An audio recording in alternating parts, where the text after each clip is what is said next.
Do you suffer with digestive symptoms such as bloating, indigestion, or constipation? If you do, you are certainly not alone. And there is a really good chance that you simply aren't getting answers to how you can feel better. My name is Qureshi. I'm a naturopath and osteopath. And in this video, I'm going to give you 5 steps to achieving a healthy gut. So what is your gut? It's the part of your digestive tract that you find in your abdomen or your belly, and it's predominantly formed of your intestines. This is that tube responsible for the extraction of nutrients from your foods and their absorption into your blood so that all of your body cells can be nourished. But the gut also provides so many other vital functions in the body. For example, did you know that 70% of your body's immune system lives in the gut? In simple terms, this means poor gut health equals poor immune health. So if you are constantly getting ill with infection after infection, this video is also for you. Don't forget that the gut is your body's main route of eliminating wastes. This is effectively a conveyor belt, removing toxins and unwanted substances. If this mechanism is impaired because of a sluggish digestive system, those toxins can be reabsorbed and you might start developing all sorts of symptoms as a result. For example, it's common to have constipation and subsequent skin complaints. There is no doubt that poor gut health can be a factor in almost any chronic disease we see today. Hippocrates, who is regarded as the father of modern medicine, famously said, "All disease begins in the gut." This quote is still used frequently today, despite the fact that it's 2,500 years old. The fact that we still use it highlights just how important this part of the body is in terms of health and disease. Step 1, remove irritants. For your gut to thrive, we must take out substances that are having a negative effect. And there is no better place to start than food. Remove processed foods, including refined grains and refined sugars.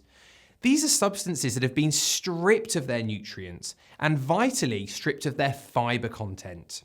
And as you will likely have heard before, fiber is crucial for gut health through its effects on bulking out our stools and also for feeding the hugely important bacteria that reside in our gut. Try swapping out white rice for brown rice or quinoa, white pasta for something like buckwheat pasta, and sugar-filled cereals with something like homemade porridge. Also, leave the skin on your fruits and vegetables because these are a great source of fiber. Focus on eating real whole foods that do not come with an ingredients list.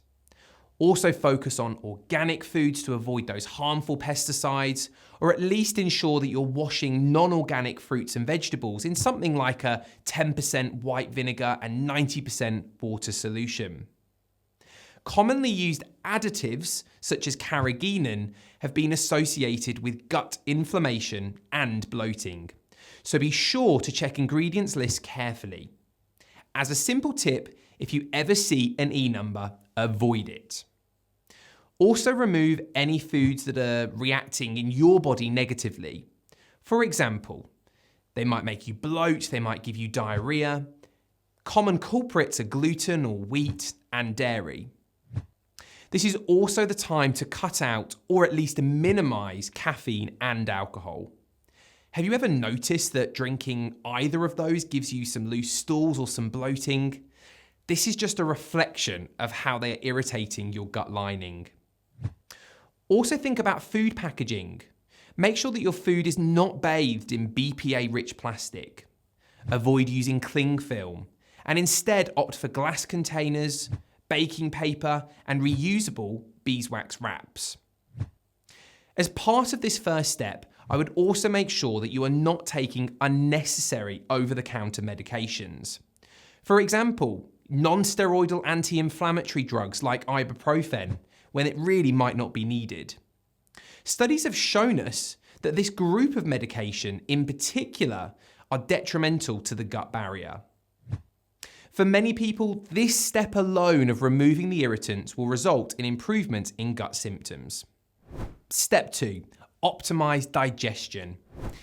So in my naturopathic clinic, I find myself so often needing to support patients' digestive capacity because poor digestion results in poor nutrient absorption. If you imagine eating a potato, this vegetable is rich in complex carbohydrates called starch. Imagine starch like 300 bricks of Lego stuck together, with each single Lego brick representing a single sugar. For your body to absorb the carbohydrates in the potato, the Lego must be in the form of single bricks. To get to those single sugars, digestion must be sufficient. So, how can we optimize digestion? Well, start with the basics. Make sure that you're chewing your food thoroughly until it becomes a paste.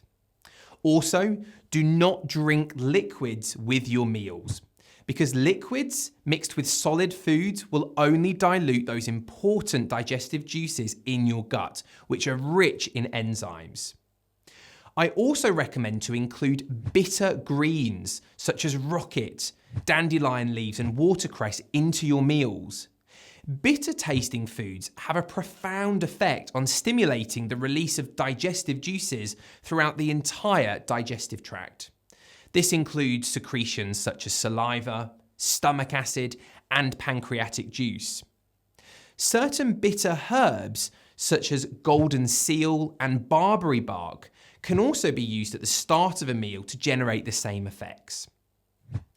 A great way of giving your digestive system time to regenerate and replenish its digestive capacity is to maximize your fasting window overnight.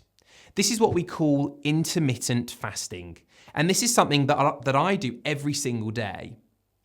For optimal benefits, you're looking to get around 16 hours of fasting between your dinner and your first meal the following day. So for example, I eat my dinner at 6 p.m. and then break my fast at 10 a.m. the next morning. Before eating a main meal, spend 30 seconds or so taking deep breaths into your abdomen. This will stimulate what we call the vagus nerve, part of your body's parasympathetic nervous system. You may be wondering, what is the parasympathetic nervous system? So let me explain this. The parasympathetic nervous system is part of a bigger area in your nervous system, which we call the autonomic nervous system. And if you think of that word autonomic, think where it comes from. It comes from the word automatic. This is working in the background all of the time, and we don't voluntarily control this. This autonomic nervous system has two branches. We've got the parasympathetic nervous system, and we've got its polar opposite, the sympathetic nervous system. Now, the parasympathetic nervous system's activities can be summarized by rest and digest. So what that means is that when we're in a relaxed state, we promote the actions of the digestive system. We encourage and we promote digestion. Whereas the sympathetic nervous system can be summarized by fight and flight. What that means is that when we're in a stressful situation, our digestive system is not being supported. If you imagine this, if you're running from a saber-toothed tiger, does your body want to prioritize digestion? Absolutely not. It wants to prioritize you running so that it saves your life. So when our body goes into a sympathetic state, when we're stressed, we basically switch off the digestive system. But when we're in a calm and we're in a relaxed state, we promote digestion. So the great thing with breathing exercises is that they stimulate that vagus nerve, they stimulate that parasympathetic nervous system, and subsequently you're switching on the digestive system, simply promoting digestion and therefore promoting absorption. And finally, in both traditional Chinese medicine and the ancient Indian medical system called Ayurveda, a large significance is also placed on only drinking room temperature or warm water, because cold beverages are said to extinguish or impair the body's digestive capacities. Step 3, support the gut microbiome. The average adult has around 100 trillion bacteria living inside their gut. This means that there are more bacteria in your gut than people living on Earth. A crazy thought. So why should we support a population of healthy bacteria in our gut? Well, these bacteria provide the body with so many benefits. For example, they train and effectively school our immune cells so that they learn what foreign cells look like. By having a diverse array of healthy bacteria in our gut, our immune system should be better equipped to deal with threats as they present, preventing you from getting recurrent infections, but also reducing your chance of the body mistakenly attacking your own cells, which we call autoimmunity. The gut bacteria also support brain health. Research has shown us that these bacteria in our gut can produce chemicals that influence mood, learning, pain experience, but also memory. As our knowledge and our understanding of the gut microbiome has developed, it has become evident that these bacteria have far-reaching consequences well beyond where they live in your body. An imbalance in the gut microbiome, which is referred to as dysbiosis, has been associated with various imbalances and a huge number of diseases in the body. This includes conditions such as type 2 diabetes, eczema, heart disease, colorectal cancer, also known as bowel cancer, inflammatory bowel disease, Alzheimer's disease, and even depression. So it is clear that a healthy gut microbiome is a major determinant of overall health. So, how can we support a healthy gut microbiome? Well, this further emphasises why eating a whole food diet rich in plant fibre is so key. Because your gut bacteria will just feed on whatever you feed yourself. Meaning that if you feed them with highly processed foods packed with additives, they will become imbalanced and could drive diseases like the ones I just mentioned before. But when your gut bacteria are fueled with a well-balanced diet, they will in turn help to improve your health in so many ways. One of the most effective ways of encouraging the growth of a diverse array of gut bacteria is to consume probiotic and prebiotic foods. So what are they? Well, probiotic foods contain live bacteria which can repopulate the gut microbiome, whilst prebiotic foods act as a food source for the bacteria living in the gut. So great examples of probiotic foods include fermented foods and fermented beverages like sauerkraut, kimchi, kombucha and kefir. And if you're avoiding dairy, you can opt for water or coconut kefir instead. Many of these will be available in your local supermarket. Alternatively, you can make them yourself. Prebiotic foods contain certain types of carbohydrates that pass through the digestive tract undigested until the bacteria feed on them and then they ferment them.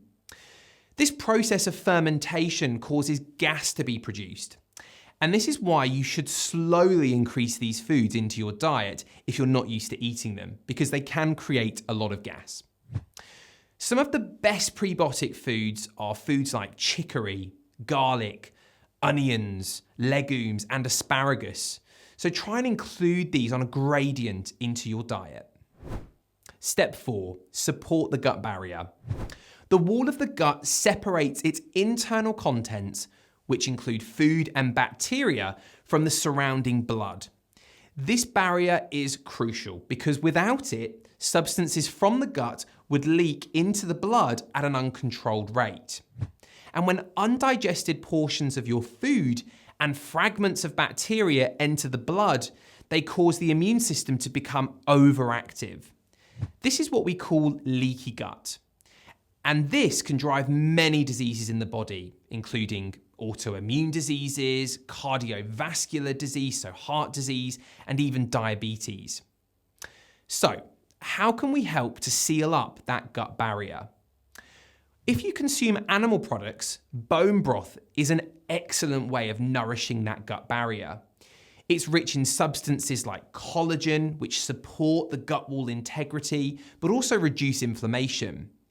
So why not try making your own bone broth, or alternatively, you can purchase some pre-made bone broth. Now, proteins are made of building blocks called amino acids.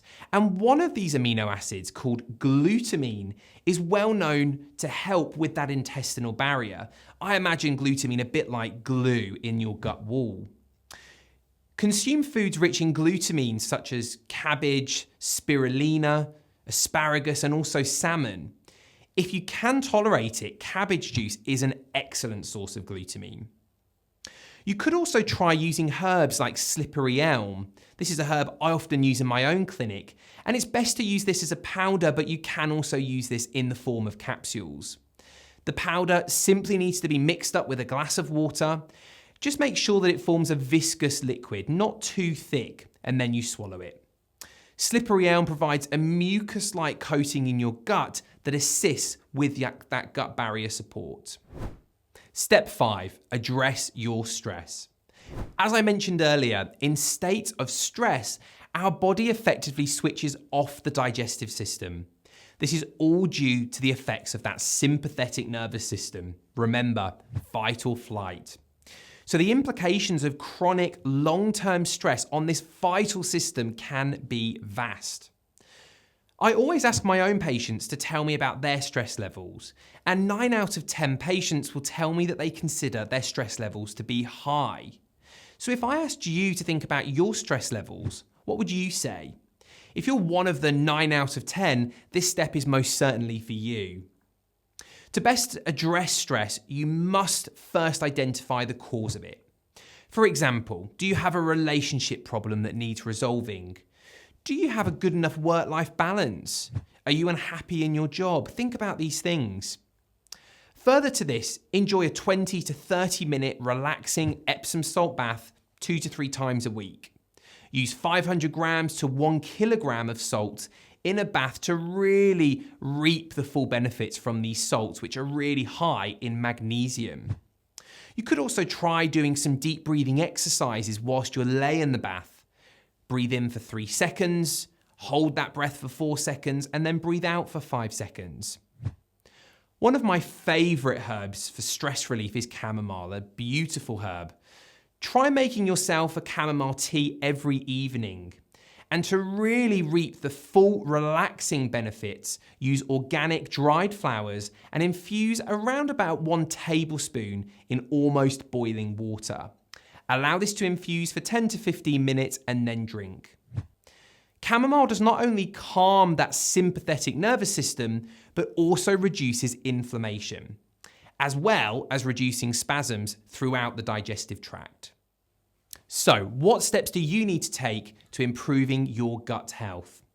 Remove any irritants, support your digestive capacity, encourage that healthy gut microbiome, support the integrity of your gut barrier, and 5, address your stress. By following those 5 steps, you will have taken one huge leap towards achieving a healthier and happier digestive system. Please remember to subscribe to our channel and do let us know if you have any suggestions or topics you would like us to cover in the comments section below.